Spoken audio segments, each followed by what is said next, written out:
Tonight, we're not going to have Rabbi Zvi Khan with us because he had some other engagement this evening. I apologize.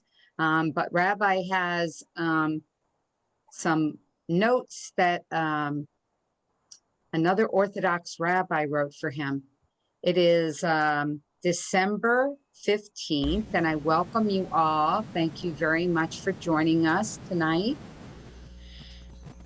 Oh, somebody's computer is making a sizzle.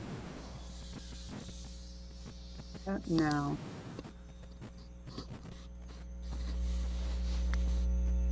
Somebody has their volume up too high.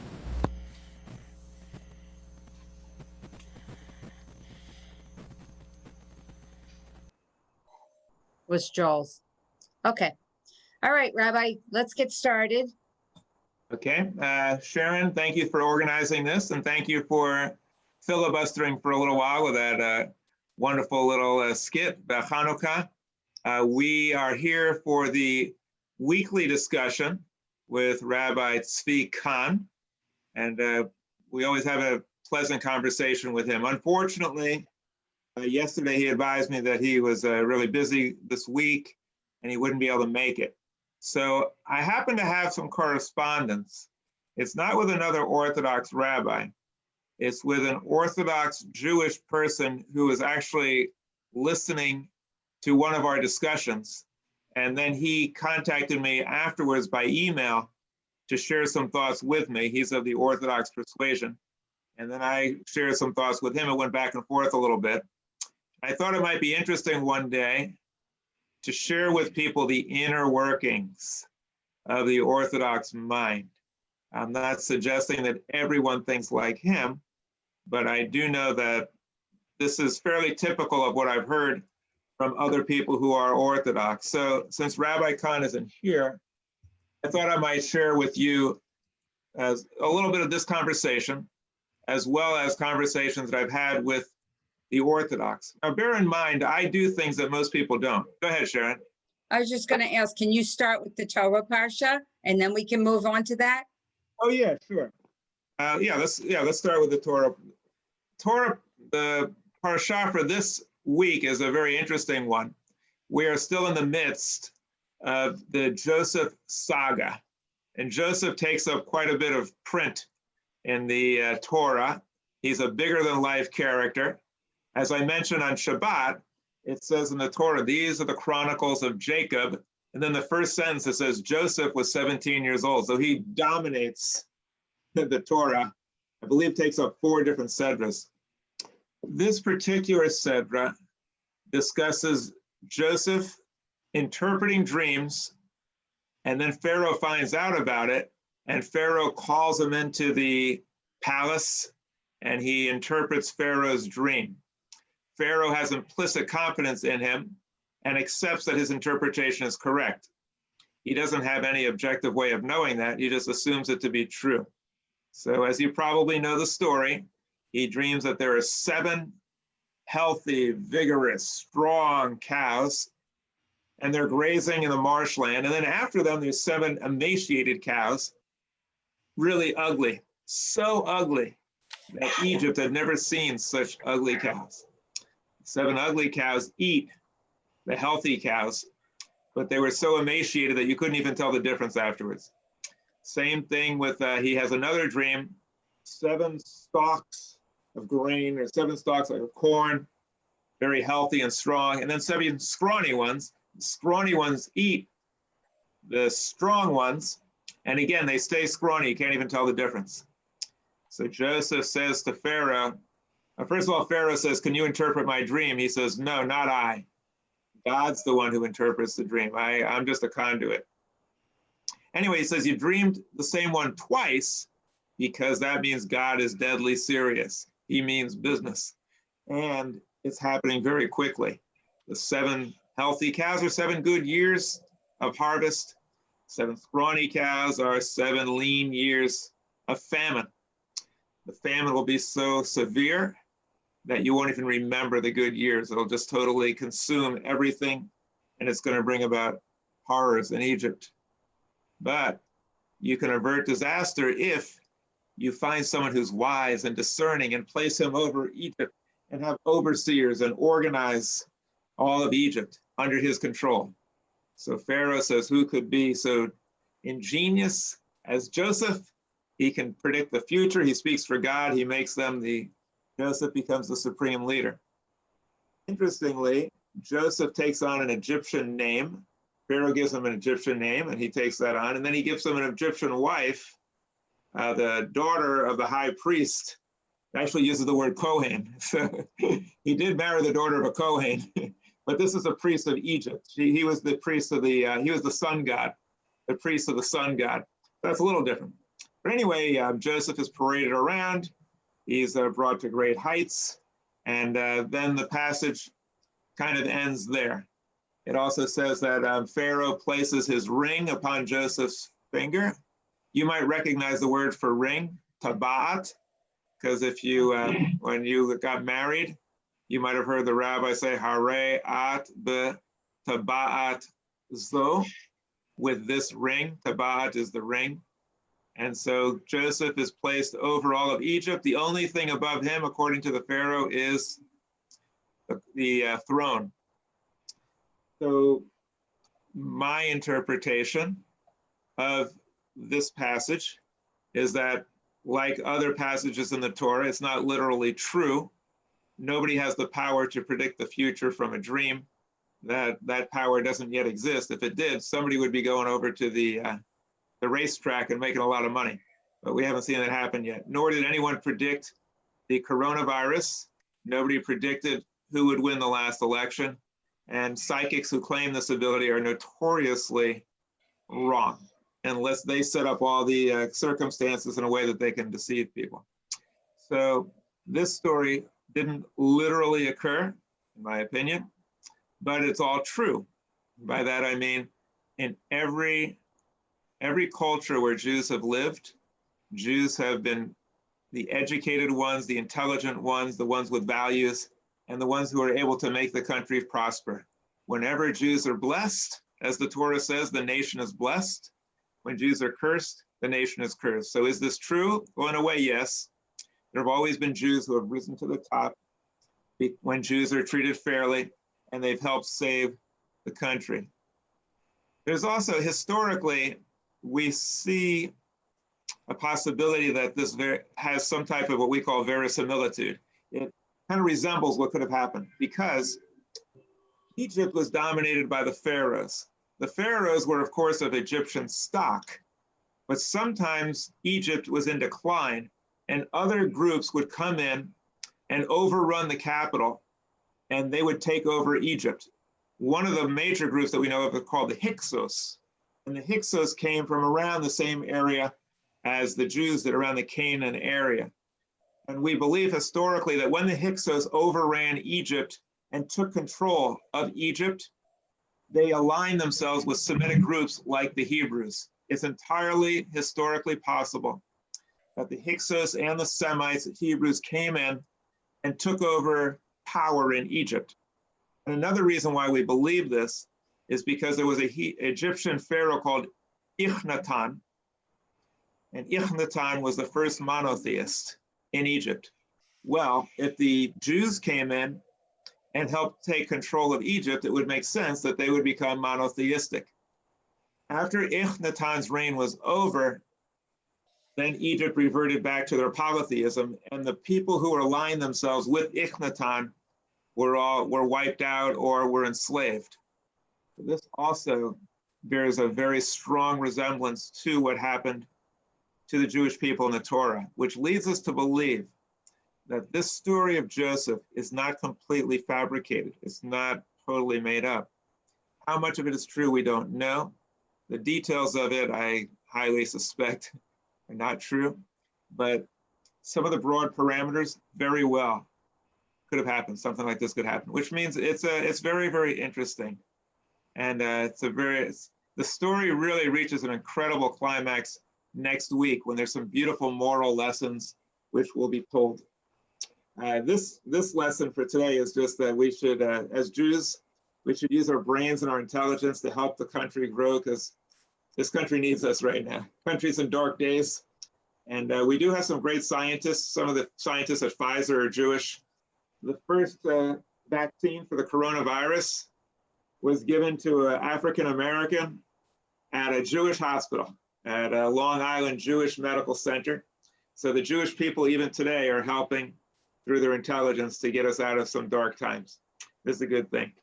So that's what the Torah reading's about. I'm glad to entertain any questions or comments about the Torah reading. Then we can move into the discussion about my correspondence with the Orthodox Jew and those types of things. Anybody have anything they would like to share?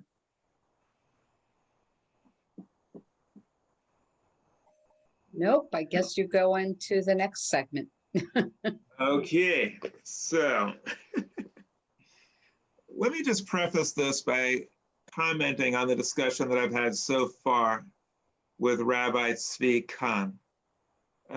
Quite a few people have noticed that I seem to be on good behavior, somewhat restrained in these discussions. It's taken me a long time to find an Orthodox rabbi to engage in civil discourse and exchange of views. And so it's true, I have been on good behavior. I haven't offered too many challenging comments. Some people listening would be surprised to hear me say that. From their vantage point, I have been very confrontational, constantly bringing up things where we disagree and challenging the opinions of the rabbi. From my perspective, the way I usually handle things, I've been quite restrained compared to all the things that come up in my mind, all the disagreements and all the types of things that would naturally arise. I really haven't said all that much, but there is a healthy debate that could happen, not just between progressive and Orthodox Jews, but also between Jews of all backgrounds, of whether we should get into the nitty-gritty of disagreeing and pointing out places where we disagree, or is it better if we're striving for unity to share what we agree with primarily and not really get into the disagreements, because that's only going to cause friction and divisions between us. I happen to believe that the former is much better. I think that if you have disagreements, it's good to air them. If you have a disagreement with a family member and it's kept you apart and you have deep resentment inside of you and you just can't get yourself to converse with that person or to see them in a good light. The Torah says with Joseph and his brothers couldn't say a peaceful word about him. The only way to break through that is to talk about what it is that separates you and to work through it. Now, if you're kind of cowardly, it's a lot easier not to do that. It's much easier just to avoid it, just not even bring it up, which a lot of people do. A lot of people don't want to bring up bad feelings, so they just avoid it. And then the two are at odds or are not talking for their whole lifetime. We've seen siblings that don't talk at all. There's some little thing that happens, they don't bring it up, and then they never talk. Or it might not be something that's ostensible that you can put your finger on, but it's just something that causes a division. Nobody really wants to broach it, and so they're just never really close. I think that it's more courageous, more honest, more forthright, and has the possibility to really bring people together if you share what it is that divides you, but do it in an open, accepting way.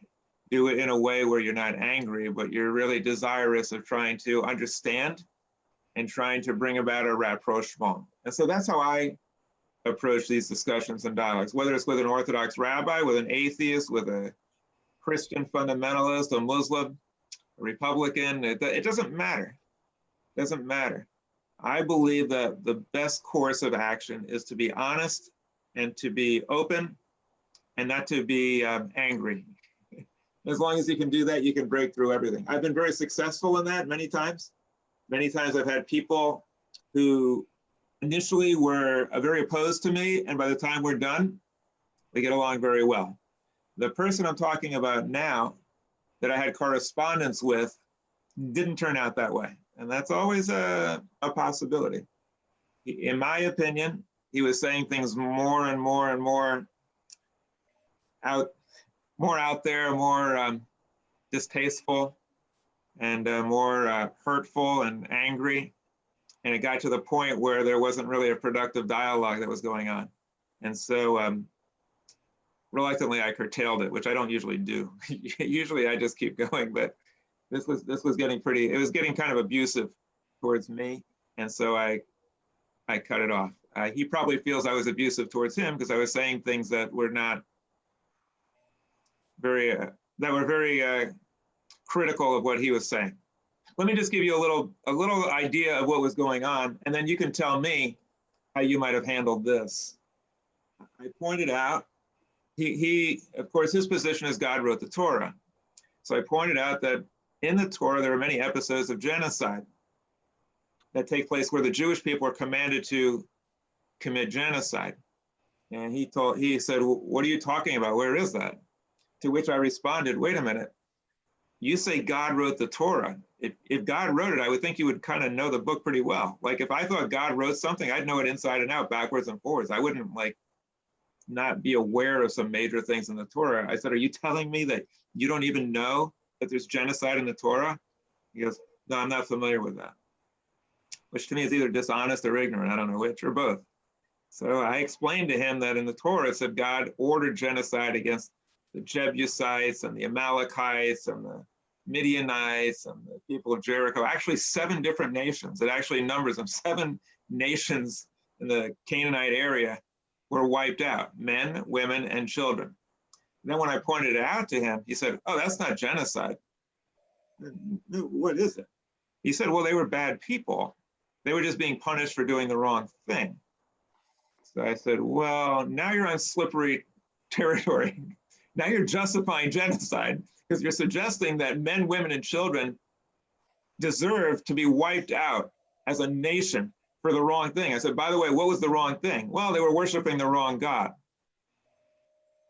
I don't think I have to explain to anyone listening here how exceptionally immoral and dangerous this is. To wipe people out for worshiping the wrong God is exactly what ISIS did and Al-Qaeda when they attacked the United States. To have a Jewish person suggest that an entire nation should be wiped out because they're worshiping the wrong God is an exceptionally immoral position, which he took. When I try to explain to him their immorality, he couldn't see it. That to me is a sign of someone who's exceptionally brainwashed and incapable of moral thinking or clarity. Also, he did not believe in evolution. Now, when I pointed out to him that evolution is firmly established, you can actually see it in front of your eyes with a virus that mutates or dogs that we've genetically engineered to have different qualities. You know, you can see evolution taking place. He said, well, it took place for other animals, but not for humans, because there's no evidence of human evolution. This also is abysmally ignorant. If you go to any museum, you can see the stages of human beings. You can see Homo erectus, you can see Anthropicus, you can see Homo habilis, you can see Neanderthal, Cro-Magnon, you can see the steady evolution. He just says it's not there because he's lazy or chooses not to look. There are a lot of things like this that didn't really make sense. And it showed me that he intellectually, his mind was hijacked. He also said another thing that was kind of interesting. He said that bad things happen. God allows bad things to happen and doesn't tell us why, because he doesn't want us to know why. There's certain things that we should not know why, and we can't know why, because if we know why, that kind of interferes with our ability to do something about it. We should just fight against it and not try to figure out why. And then I asked him about the Holocaust. Did God let that happen too? And he goes, well, that's beyond our pay grade. We don't really know why that happened. Now, I personally find it very dangerous to suggest that the Holocaust, we don't know why it happened. Because if we don't know why it happened, it's going to keep happening. The first step towards trying to prevent something from happening again in the future and learning from history is to understand it, find out the causes, and deal with it. To suggest, well, we're designed by nature so we can never figure this out, and it's just going to keep happening over and over again, and we'll never know, that's not a smart way of thinking. And the Orthodox, I'll just finish it with this. The Orthodox have a phrase also big in Kabbalah, Gam ze l'tova, which means that this also is for the good, meaning that everything God does is good. And he actually says, picking up on this theme, he says, I asked him about the Holocaust. And he says, and that is why it looks like something bad happened to someone good. The reality has to be that bad thing, including what looks like genocide, had to be the best thing that could have happened even to that person, to the point where anything else would have been worse. So what he's saying is that even genocide has to be the best thing that could have happened for that group because something else could have been worse. And he also says, and all of that is very strongly suggested in the very wording of the Torah story of creation. In fact, the usage of the Hebrew words created, bara, bayas, bayitzar can mean nothing else. God created bara. That's not quite what I wanted to be reading from. Let me see if I can find the right paragraph here. Yeah, I don't see it here, but he's saying that the Holocaust also was among those things that also seem to be bad, but it only seems bad to us because we don't have God's intelligence. If we could see with God's vision, we would see that even the Holocaust is something that's good. This type of thinking I find to be very troubling, especially among Jewish people. Go ahead, Sharon. Well, one of the comments that you made a few minutes ago was about that he said he didn't know where there was genocide in the Torah. And we know that the Holocaust was genocide. And he basically said to you that everything good, that there's some good there, Right. that they did evil. So in other words, the people that died in the Holocaust, 6 million Jews, and I don't know how many, gypsies and people, handicapped people, etc., that died in the Holocaust, there was something they did wrong. And that's exactly what Hitler was doing. He was killing them because they weren't his idea of perfect. Jews were not perfect in his eyes. He had to kill them. He had to annihilate the Jewish people. He didn't want them to be bankers and hold the money and all the jewels and the riches of the world. He wanted that for his people and to get rid of the Jews. So he basically wanted to do that genocide to the Jews. And so this guy, whoever he is basically saying that they must have done something wrong, because they weren't believing in they weren't believing in the one God, but they were. We know that, So the same reason that he said God killed off all these other nations, the 7 nations, well, Adolf Hitler instigated killing all the Jews of the world because of the same thing. So he used the exact same rationale. In fact, Adolf Hitler in Mein Kampf specifically says that he's carrying out God's will to kill the Jewish people. And this is also something that he picked up from centuries of Christianity, which said that the Jews were responsible for killing Jesus and for all the evil. And so you're right, it's the same rationale. Now, there are different rationales. Some people say that the people who died in the Holocaust deserved it. They must have done something bad. We don't know what it was, but they deserved it. It doesn't really fly because you have like 1.5 million kids who died. So most people recognize that it's really hard to justify that a kid did something wrong. So some of them say, well, it wasn't the kid, it was the parents. The Torah very often punishes children for the sins of the parents. And this happens quite a bit. Like the Babylonian captivity, when the Babylonians came in, the Jews were bad at that time, worshiping the wrong God. So God just allowed them to level everybody, just like in the flood. So that is a rationale that they've put forward. Other people put forward something different. Well, in the next world, they're going to do okay. So don't worry about it. Okay, they got killed in this world, but this world doesn't really matter because in the next world, they're going to all come back and live happily ever after. There's a lot of rationales that you can use, and each one is more dangerous than the next because each one is justifying or excusing genocide. The other one is that God is much smarter than we are. Like imagine the difference in intelligence between us and an ant. So if something happens and an ant's trying to figure out what happened, okay, because maybe there's a TV set going on. The ant doesn't know it's on TV or even what a TV is, but we do. So God's intelligence, if he's infinite, has to be even more different from us than we are from an ant. So if we look at the Holocaust and think this is horrible, God is so much more intelligent that he sees the real reason and we just can't see it. So we have to have faith. That's where faith comes in. You just have to have faith that God knows what he's doing and it's all for the good. And this concept of faith is extremely dangerous because once you believe on faith without any evidence at all, anything goes and you could believe anything. Now, I, for one, don't dispute the need for faith. I think faith is a good thing. There are many people, especially a lot of atheists, who say faith is terrible. I don't believe in faith. We have to have faith.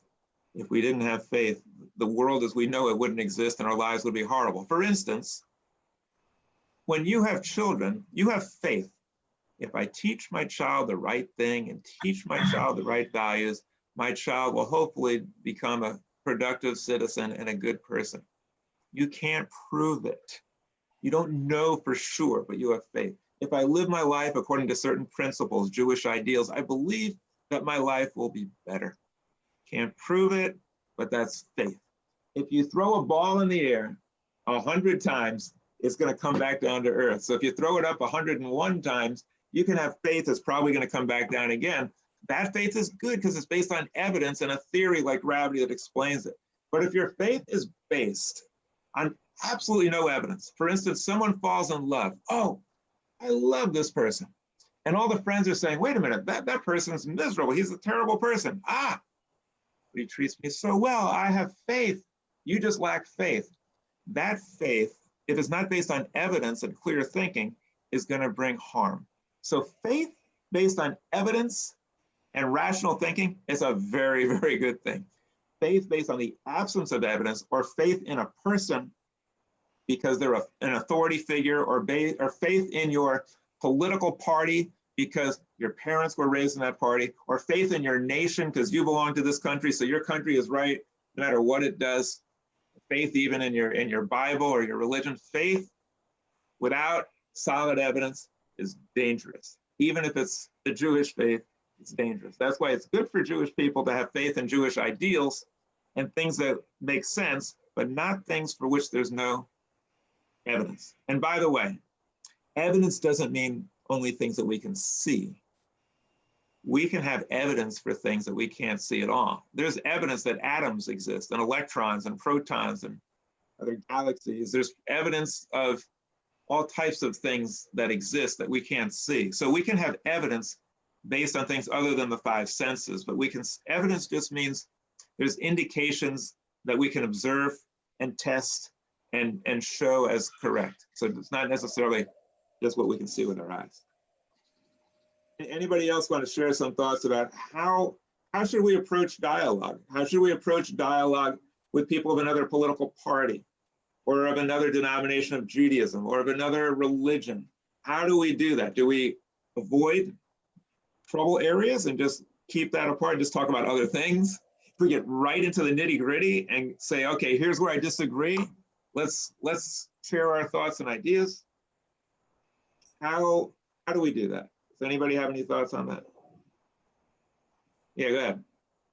I remember, and I've got echo here. I remember that Emily told the story of a woman that she walked with every day that was of a different political persuasion from herself. And as long as they didn't talk about politics together, everything was just fine and dandy. And then one day they got into something, I think, between them, and that came between them. I myself like the latter way, Rabbi, in that just leave it go. Don't bring it up and keep the friendship blooming. Maybe that does harbor some non-communication, but I think it's important for people to have their own opinions and not get in your face about what their opinion is necessarily, or their persuasion, whether it be their belief or their political views, etc. I'm just of the kind to step back and just let them just not get in their face about that, Yeah, on an interpersonal level, that might be a winning strategy. Maybe that's the best you can do. There's some people who are not really capable of exchanging views with people they disagree with in a rational, pleasant, calm manner. Some people just aren't able to do that. And you might have to recognize our relationship is only going to go so far. I can't really have full communication with this person because they're not capable of it. And to me, that's a very sad state of affairs, but it's possible. But let's talk about the Jewish people for a moment. For those of us who take the mission of the Jewish people seriously and actually believe that we have a holy mission to try to make the world better and to bring about peace and truth and justice, if we really take that seriously, is it really possible for the Jewish people to do that when we're very, very small in number and we don't agree on things and we're diametrically opposed? Is that possible? I would suggest to you, no. It's not like the neighbor who might disagree with us, so we can just let it go. If we're serious as Jews that we have this special mission, we need to be on the same page somewhat, and we need to discuss our differences. By the way, it's the most Jewish thing we could do. Jewish people are used to exchanging views, and that's what the Talmud is based on. So if we take the mission seriously, then we got to talk to each other. Unfortunately, from what I've seen, many Jewish people don't take the mission seriously at all. To them, Judaism is just like a social club. It's a cultural identifier. It's a way of it's a tribal type of thing. But as far as having a purpose in life as Jews, a lot of people aren't really there. And so that's why I think that Judaism's not really doing a whole lot right now to fix things. Our country's in a serious mess. And the Jewish people are just as messed up as everybody else. The Jewish people are arguing with each other, the left and the right, and they're just as divided as everybody else. There's no effort that I can see among the Jewish people to say, let's get together and let's dialogue. Let's see where we agree and disagree. I've attempted that. I tried it with the ZOA, and it turned out to be kind of ugly. I've tried it on many occasions, and it doesn't turn out well. But one problem is that if you believe that you are speaking for God, and if you believe that your views are God's views, then it's going to be kind of hard for you to say, well, I think I can compromise here or accept this other point of view. I mean, why would you accept another point of view other than God? So it brings me back to the same place. The concept that God wrote the Torah and that you're speaking for God, or God is the one that is the one whose views reflect, that kills dialogue. Valerie, did you want to share something? Well, yeah. Maybe they reflect, let me just lower that, reflecting back to what you were talking about with faith and blind faith with this other rabbi that was speaking to you. I was born, thank God, many years after the World War II. And you know, what I know about the Holocaust is things that I've read and studied and looked into and educated myself over. But the one thing that I've have a really hard time understanding, I guess, understanding and coping with is that blind faith or faith in God, as this other rabbi was talking to you about, makes no sense when faith allows you not to protect yourself. And when you take an entire population of Jews, whether they were the German Jews or the Romanian Jews or what have you, and they sat there and allowed and you're going to object to this, allowed Hitler and the regime to take away their means of self-defense, whether there's guns, and then they walled them in the Warsaw Ghetto, and they told them to get out of your house and walk to the boxcars and walk into the boxcars, and they're walking there davening, oh, God will protect me, when all they had to do was have one little gun and every single Jew shot 2 Germans, there wouldn't have been a Holocaust. And that's my opinion. I call it boxcar mentality. When you have faith to the point that you don't stand up and protect yourself, I can tell you right now, honestly, that if somebody ever came to my house and told me to get out of my house, they might have a gun, but I'm telling you one thing, 1 or 2 of them would be dead before I would be, because I'll shoot the hell out of them. And that's my attitude. And I don't understand how 6 million plus people, if you will, more or less, allow themselves to be abused like that and justify it by saying God will protect me. That to me makes no sense. You know, Well, and you, to me, I don't understand that. I just have never been able to wrap my head around that kind of mentality to that degree. And I just, Valerie, I have good news for you. I am yes. going to help you be able to understand it and to be able to wrap your head around it and to actually crawl inside the head of people who thought that way. Because one of the most famous Holocaust survivors explained it, Elie Wiesel. And what he said was that when the Nazis were threatening the Jewish people, his parents and Jews throughout Europe were told by their rabbis, obviously mostly Orthodox rabbis, maybe entirely, virtually all Orthodox rabbis, they were told not to take up arms. They were told to pray. They were told to go to your synagogue and pray, because if the Nazis are persecuting Jews, that has to be because the Jews are not praying hard enough and not being loyal to God. Now you might think, well, that's a crazy idea. Where would they possibly get this idea from? They get it from Orthodox Judaism and the Torah. The Torah says exactly that over and over again. The Torah explains the Babylonian captivity. Why? The Jews were not loyal to God. The Jews were not praying properly. The Jews were allowing foreign influences to come up. Every single time something bad happened to the Jewish people, the explanation was always the same. God withdrew his protection of the Jews because the Jews weren't faithful. And so Elie Wiesel indicates that while they were in the synagogue praying, the Nazis came and burned the synagogue with them in it. So it's the reason why they succumbed is because they were praying to God, thinking that God was going to help to save them, or thinking they must have done something wrong, and these prayers would help to cleanse themselves of these sins. Regarding guns, let me just share my perspective on this. I know your perspective on this, and I don't necessarily agree with your entire perspective. Guns, you know, and I know that you have heard this before. I know it's been said before. It's over and over. Guns don't kill people, people kill people. Okay, I get it. Yes, there's got to be a lot of work done, and we all have a lot of work to do, because responsible gun owners don't kill people. Crazy people, mad people, angry people, abused people, sick people kill people. And they're able to get hold of guns. There is where the problem lies. And I know in this country, there are many, many legitimate gun laws that are just not being enforced. You know, and that is not the entire problem, but that is certainly part of the problem. People even now slip under the wire. Crazy people that should not be able to be had. When you have these gun exhibitions in Palm Beach and Broward, anybody can walk in and get a gun. They don't do background checks, but they're supposed to do background checks.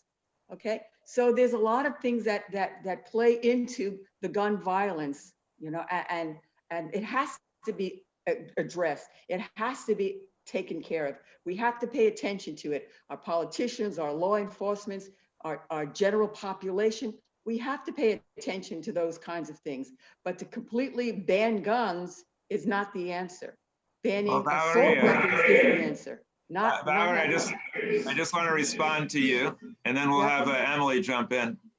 I compliment you on being able to know my response before I've given it. So you have powers of clairvoyance that are denied to me. But let me share. No, you've said it many times. I haven't said this many times, I don't think. But let me just share my view about whether if the Jews were armed, if that would have prevented the Holocaust. And it's not just me saying it, there's a lot of people who have commented on it. First of all, when we look at the Holocaust, we tend to look at it through the eyes of history. So we look at it in the year 2020, 6 million people were killed. Why didn't they fight back? At the time, before there was a Holocaust, they didn't know, the people living in Germany, that they were all going to be wiped out, or most of them. They didn't know that. If they did, they probably would have taken up arms or done something. They didn't know that. In Germany, it crept up slowly. There were the Nuremberg laws, and then there were more oppressive laws, and it got worse and worse. Even as it got worse, It was unprecedented. Jews living in Germany couldn't conceive that they were all going to be slaughtered. That didn't make any sense. And so it's not that they just willingly walked into the slaughter. They couldn't have anticipated it, nor should we. Yes, some of them knew that it was dangerous and they wanted out, and some got out, but it's easy in hindsight to say, they should have just all picked up a gun. Secondly, if let's just say hypothetically, all the Jews, all of them in Germany, all owned a gun. And if a Nazi walked in, not to kill them, but a Nazi walked in to arrest them or to take them to a place they didn't know where, and the Jew responded with a gun, that Jew instantly would have been murdered, and the family, the whole family would have been. We know that because what precipitated the Kristallnacht was some Jewish guy blew away some German diplomat, and because of that, Germany went and killed like thousands of Jews. So if Jewish people started to be armed and Nazis walked in and they started blowing them away, that would have precipitated a disaster that the Jewish people didn't know would happen. The Germans had a military apparatus that could destroy nations. You better believe that with all their tanks and machine guns and stuff, there weren't going to be a couple of Jewish guys with a little gun there and they were just going to all go away and say, okay, I guess we'll back off. That would have just precipitated a mass slaughter that they didn't know was going to happen. I don't think guns would have helped. I think it would have made the situation worse. As far as the United States, I am glad, Valerie, that you do agree with me that reasonable gun laws make sense and we need them. What those laws should be, you and I might differ on, but we both agree on that, so that's good. Go ahead, Emily. Weigh in on this. You're muted. Oh, sorry. Did I not? Yeah, I don't know. I kind of have forgotten my train of thought, but I'm on a whole different topic than you guys. I think that you're too focused on Judaism. I mean, I know this is where we are, but a belief in an all-powerful deity has been a negative force for other religions too. Look at Cotton Mather and some of the other, heavy preachers who, killed the Salem witches. I mean, you can go on and on and on. It's not only Judaism, it's monotheism, because monotheism takes the responsibility away from the individual to be responsible for society. Instead, it's God will take care of society. And so I don't think it's an only Jewish thing.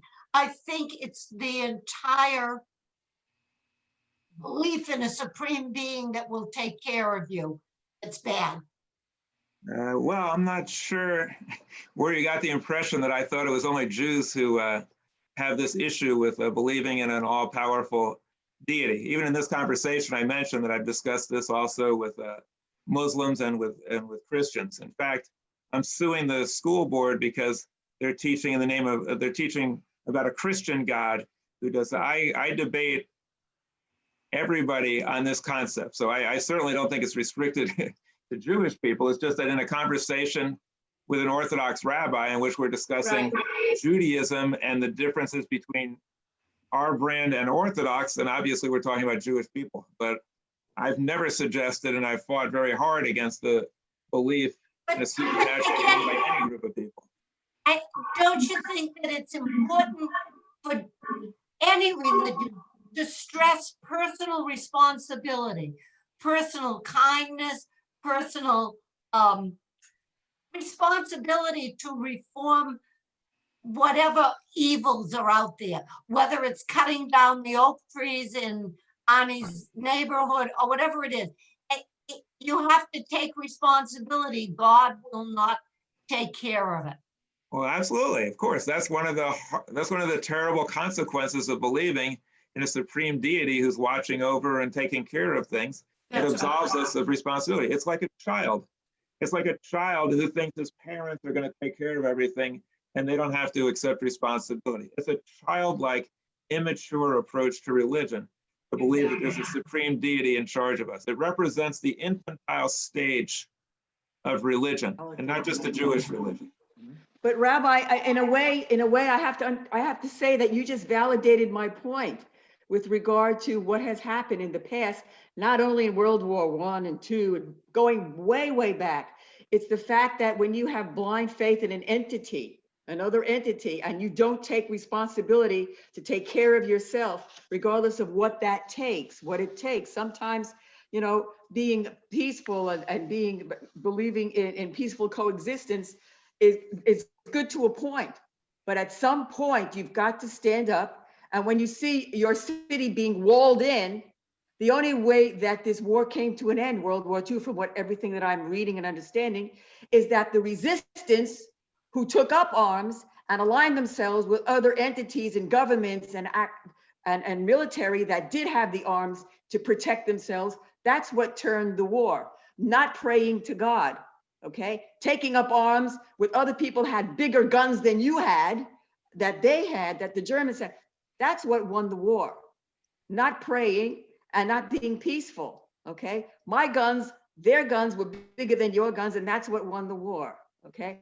But the point that I was trying to make, when somebody comes to your house and you just stand there over and over and over again, times 100, times 1,000, times 1,000,000, you know, and there's no resistance, you're going to continue getting steamrolled, okay? What has to happen for me is that the consequences of being aggressive has to be worse than what you want to do to these people. If they knew that somebody knocked on my door and I was going to shoot them, they're not going to come and knock on my door, okay? Times 1,000,000, okay? There's a point at which you've got to stand up and defend yourself. And it's that mentality that I have a really hard time reflecting on and wrapping my head around. I really do. Which mentality? Which mentality do you have a hard time wrapping your head around? God will take care of me. I don't have to defend myself. Yeah, well, you and I are on the same page on that one. And I'm not sure if you're attributing to me a belief that it's not a good idea to fight back against tyranny and evil. I certainly have never suggested that. I definitely have expressed many times that the only reason why the Nazis were defeated is because the United States fought back, and I thought we should have fought back against the Nazis long before we did. Yeah. I have never been one to suggest that we should not fight against evil. I support what the Maccabees did. I support what the United States did. I support what Israel does to defend itself. There are some people who paint the world in black and white, and they think, oh, the rabbi has certain views that I associate with liberals, therefore he must have all these other ideas, which he's never said, but I just figure he probably feels this way too, and he probably thinks we should never fight back. That's not my view, and it never has been. I believe that against evil, we need to fight back and fight back hard. Anybody else? I'm just talking about, because you had gotten on to the point of the Holocaust situation, and that's you know, in this generation, and not my lifetime, but just prior to my lifetime, that's the mentality that you were talking about with this rabbi that you were mentioning. Right. And let me just share with you in the Holocaust that there were many Jews who did fight back and who lost their lives and risked their lives, and we should never forget those people. There were the Bielski brothers who were incredibly courageous. Kuvia Bielski and his brothers who fought back against the Nazis when other people thought that they should be passive, who executed Nazis, who formed partisan groups. There were the people, the Warsaw Ghetto, were incredibly courageous, fighting against insurmountable odds. And even though militarily they might not have won, they held off the Nazis for longer than France did. And they set an example of Jewish resistance and courage. We should absolutely remember all of those people who fought back. And there were many Gentiles who also fought back against the Nazis and protected Jews. And those people are heroes. We should never, ever forget their valor. And we should never think that everybody just folded under. They did not. There were many brave people during that period. Of course, there were unfortunately not enough at the beginning when it could have been stopped. Right. Who else? Go ahead, Sharon. I was just going to say that the tone of the letters, the communication that you have with the Orthodox person doesn't at all reflect, I think, of the faith or the belief system that Rabbi Zvi Khan has. I don't hear that in anything that he that he discusses with us, at least. I think that his opinions are always, he kind of states that, you know, yes, it's possible. You know, he doesn't say, no, I don't believe that. You know, he goes along with some of your views. I think he gives a little and takes a little. There were some last week, the times when he was definitely opposed, but with a smile on his face, and it was very, very nice. But I think that's good. So I would call Rabbi Zvi Kahn a modern Orthodox, and possibly this person that wrote to you almost a Hasidic Orthodox, in other words, an extremist. I think there's issues with what that person, and it almost was like the words when we met with the ZOA, the gentleman that was making the presentation was very believable. He was very calm. He made a wonderful presentation, but the people that attended were so far from center. The comments in the chat, I wanted to shoot bullet holes through the chat window because they were so, and Valerie, I mean, they were awful. I mean, they were basically saying Rabbi should have been one of the victims of the Holocaust. Yeah, I remember that. He should have Oh been my born God. at the time in you know, where he could have been burned in the ovens. I mean, those are the kind of comments that other Jews make to another Jew. Sickening, just despicable. And I don't know how to rein in those kind of thoughts, but those kind of people, they're not Jews as far as I'm concerned. They're off the deep end. Well, I think Rabbi Barry hit it on the head when they said they're brainwashed. They're Yeah. brainwashed. They Yes. can't think for themselves. I think Rabbi Kahn has a lot of rationale. He might disagree, and just like Rabbi Barry, he's a very educated man outside of the religious aspect of his life. I mean, Right. he's a very learned, very knowledgeable man in many other areas. So he's able to temper a lot of his beliefs with rationalization, just like Rabbi Silver is. I mean, there's a broad area of your intellect that is apart from the religion. And I think that's very, very important to get a perspective and keep things in perspective, you know, and a lot of people are not able to do that. Rabbi Kahn is an exceptionally gracious, kind, loving person. He doesn't have maliciousness or hatred in his heart. And so he's very able to discuss things rationally, and even when he disagrees, he doesn't become disagreeable. That's just how he is. You'll find that in every phase or every denomination or every section of Jewish people. You will find people on the left, people who are liberal, who are very pleasant, nice people that you can have a nice conversation with. And you will find others who are extremely hateful and intolerant. If they talk to someone on the right, they will just be incredibly nasty and abusive. Now, I know that because I've had Jews on the left who said horrible, terrible things about me. They booed me off the stage and said awful things about me because I dared to suggest that we should support Israel, or I dared to suggest that we have some problems with Islam, which is very dangerous, or that the Palestinians, maybe they should remove from their charter the part about wanting to kill Jews. I've actually had Jewish people express exceptional hatred towards me because I brought up that the charter of Hamas says that their goal is to destroy the Jewish people. I'm just bringing out facts that we should be concerned with. And these are people on the left who you would think are supposed to be loving and liberal and friendly and open-minded. They're anything but. So you can find people on any side of any question. You'll find Orthodox people who are very congenial, but my contention is that if you believe that God is on your side, and if you believe that your views reflect not just your views, but God's views, it's automatically going to make you more intolerant. It's going to bring out the intolerant people. And let's say you have some anger inside of you. I saw this when I did battle with the abortion protesters. They were the followers of Operation Rescue. They wanted to close down clinics, and they were fundamentalist Christians. And they were chanting and screaming and yelling. And I went and I tried to protect the clinics. Some of these people were such nasty, vicious people, but Christianity for them, fundamentalist Christianity, was a beautiful thing for them because they actually believed that this anger that was a wellspring inside of them was godly, because they read their Bible and they thought God is going to toss unbelievers in a lake of fire forever and destroy them. The God that I worship is a hateful, vile God. He believes in punishing and killing and being unpleasant to people who don't believe he does. So these people who have hate found a perfect place for them to make their hate appear justified and godly. In fact, Randall Terry, who led Operation Rescue, he wrote a book, and in the book he said, let a wave of hatred wash over you. Hatred for the liberals and for the left and for the abortionists.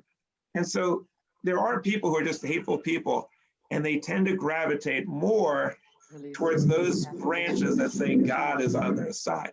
But you find them all over the place, but not fortunately with Rabbi Kahn. Now, Rabbi Kahn disagrees with me a lot. And I don't know if I told you the story, I might have, but I said after one of the discussions where people said, hey, you were kind of tough on Rabbi Kahn.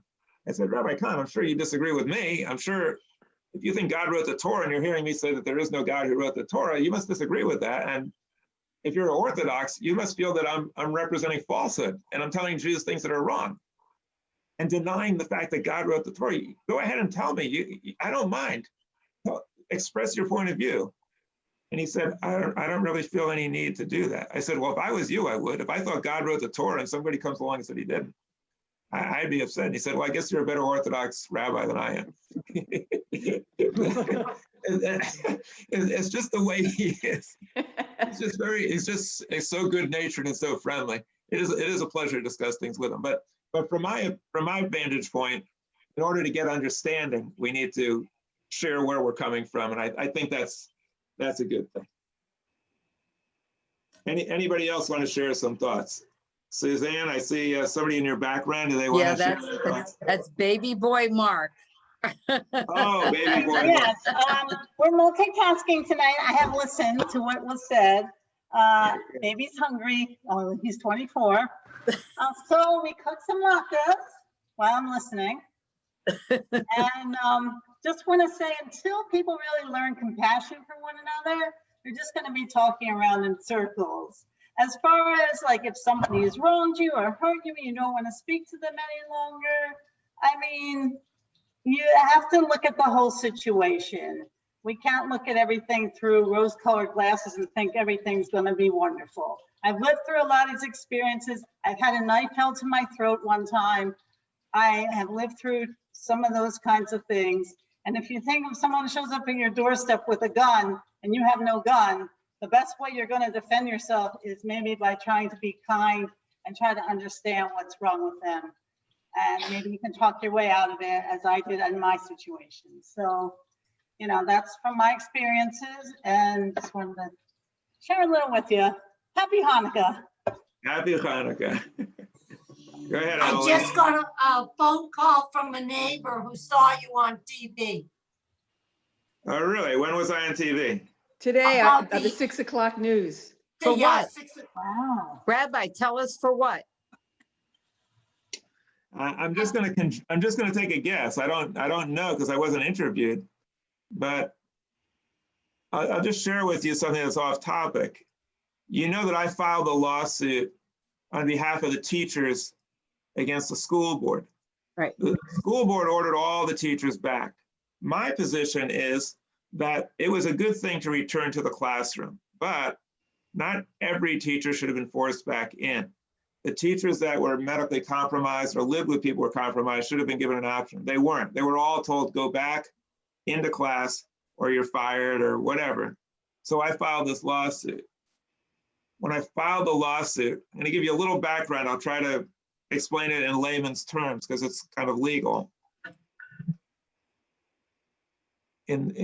After one of the school shootings, I believe it was in the year 2004, people were so outraged in Florida that a student movement and I was part of this, I worked with them, got the legislature to pass a law. And the law said that our schools need to be safe, that the government has the obligation to provide safe schools. How that would be done wasn't defined, but it was in the Florida Constitution was amended by over 2 million people signing, voting to amend the Constitution. So now the Constitution's amended as a result of this huge grassroots effort saying that we have to have safe schools. So when they sent the teachers back in, I filed a lawsuit under that constitutional provision. And I said, the schools have to be safe, but they're not. There's the worst pandemic in history in 100 years. Teachers are going in, some of them have cancer, and if they go in, they'll die. It's not safe. The school board argued to the judge, the constitutional amendment that took place recently, that 2 million people voted for, is worthless. It's as if it doesn't exist. It's not enforceable because it doesn't give you enough details to understand what that means. And therefore, we can just pretend it doesn't exist at all. And therefore, there's no obligation to provide safe schools at all. It's as if it never happened. I argued to the judge that that's not correct, and I provided case law.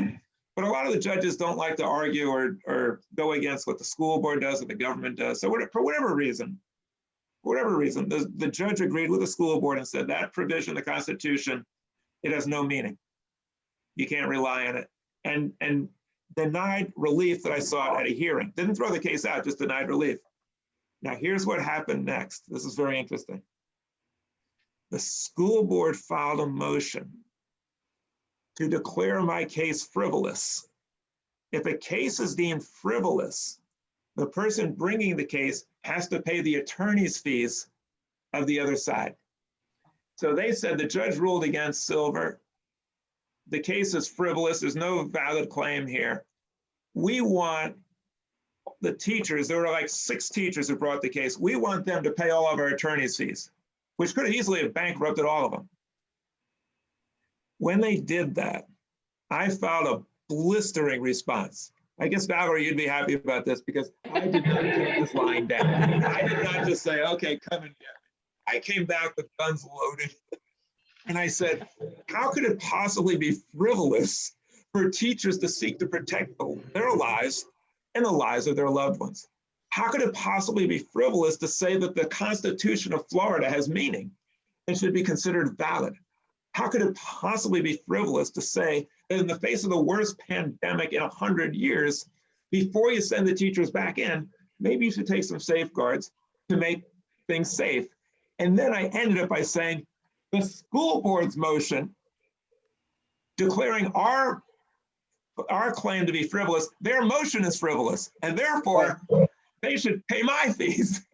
Right. They should pay our fees because their motion itself is frivolous. So I counterattacked, and the school board of the media must have got their hands on this filing, and I surmise that they did a follow-up and did a story on it.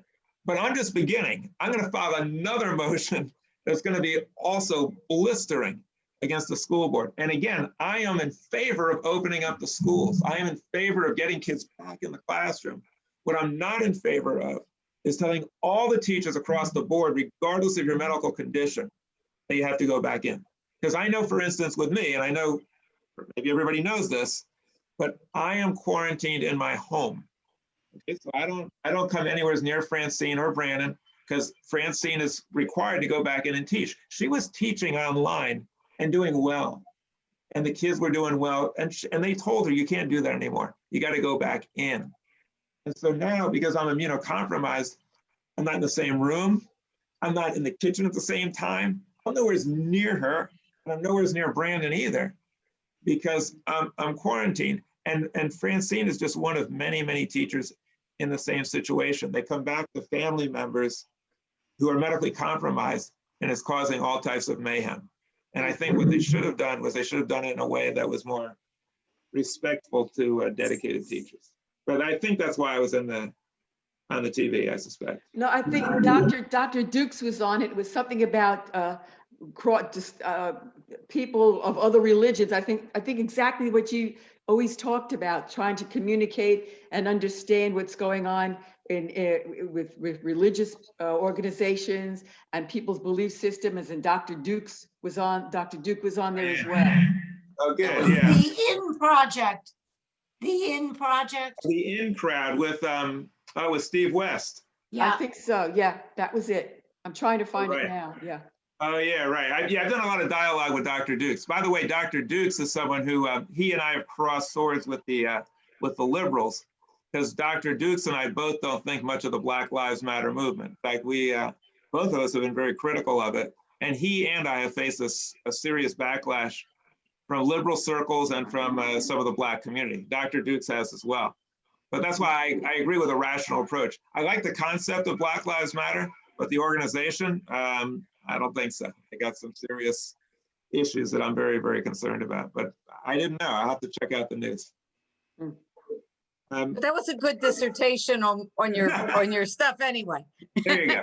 So tomorrow night is going to be a really good discussion. Tomorrow night, we're going to talk about who is Jesus. And this is going to be a no-hold-barred discussion in which I am going to accuse the followers of Jesus of committing identity theft against him and taking a good Jewish liberal and turning him into an anti-Semitic Christian conservative. And this is going to be a very interesting discussion.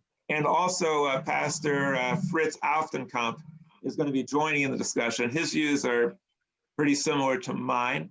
And we're also going to talk about why Jews might have occasion to rejoice at the Christmas season and to celebrate in a different way, and why Christians have reason to celebrate Hanukkah. So that's going to be a good discussion also. I appreciate all of you joining in this one. And if you can tolerate me twice in a row, you might want to come in tomorrow night at 7. I also just recorded the Shabbat celebration, and I think it's going to be a really good one. I recorded it out of the temple. And also I recorded it last night.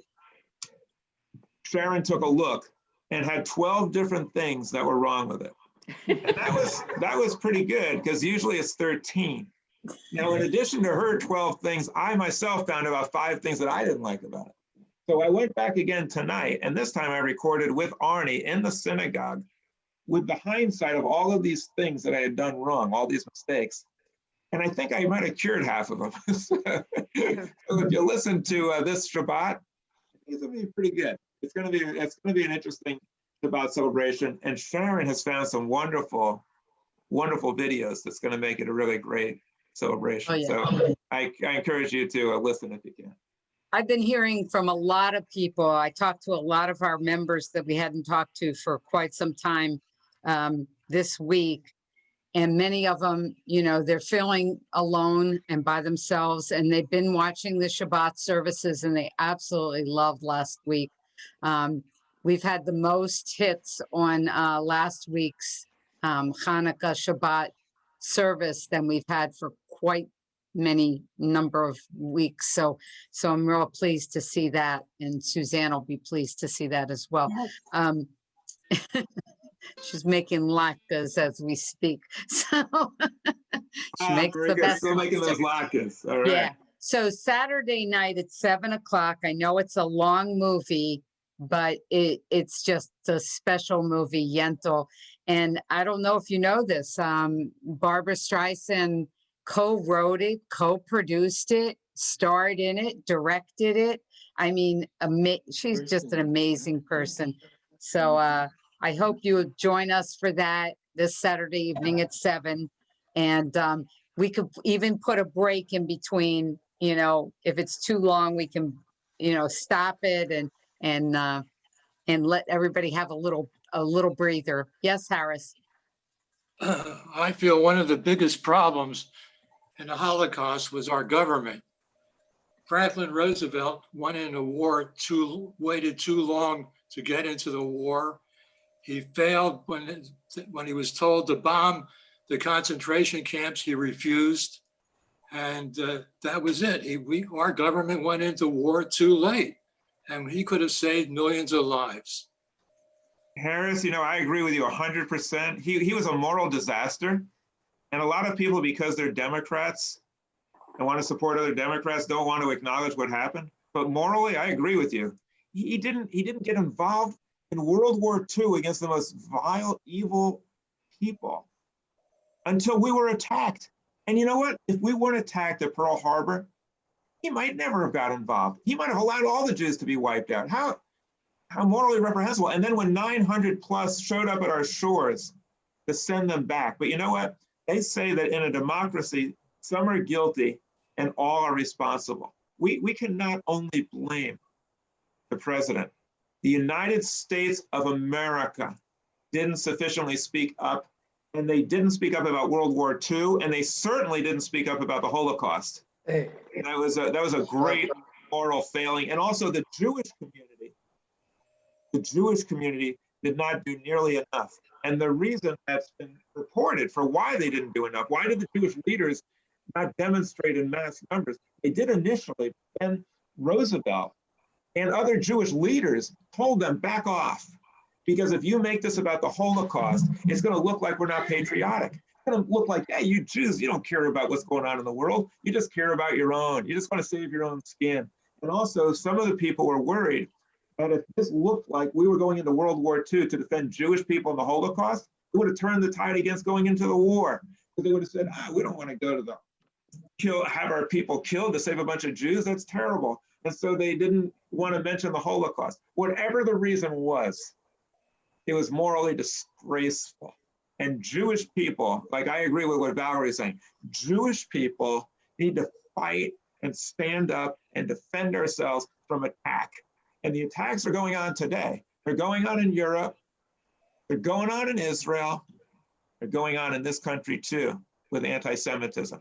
And we should learn from history, stand up for ourselves and defend ourselves, even with a synagogue shooting. And in my opinion, the synagogue shooting were both a result of fundamentalist Christianity. Both shooters quoted Christian scripture as the reason why they were doing it. And I think to defend ourselves, we need to challenge those things in Christian scripture that hold the Jews accountable.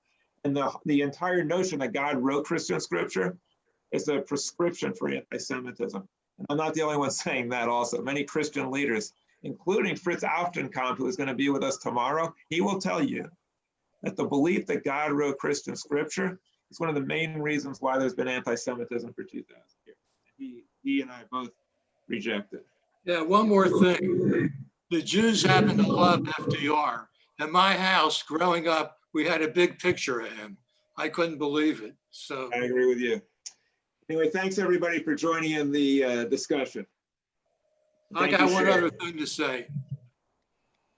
I don't know if you're aware, China does not recognize Judaism. So there's 100 Jews that live in mainland China and they can't celebrate Hanukkah. But on the other hand, there's 2,500 Jews living in Hong Kong and they can, many synagogues, and they can celebrate all the holidays.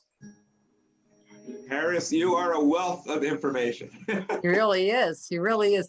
Did everybody that was on December 12th on our Hanukkah celebration, I showed the Prime Minister of England's message. Yeah. Wouldn't that be nice if all of the people throughout the world would send that message to the Jewish people? Because I thought that was really special when I heard that. Harris, I think you were the one that sent that to me, right? I believe you were. I'm pretty sure you were the one that sent that to me. And I showed that to a couple people from England who are relatives, and they hadn't even seen it. So they were thrilled to be able to see their prime minister give that message to the Jewish people. So anyhow. Thank you so much. Thanks. Thanks, everybody. So Thank tomorrow you. at 7? Tomorrow at 7. Yes. Okay. It's going to be good. It should be Thanks. on the Take care, everybody. website. Thank It you. is.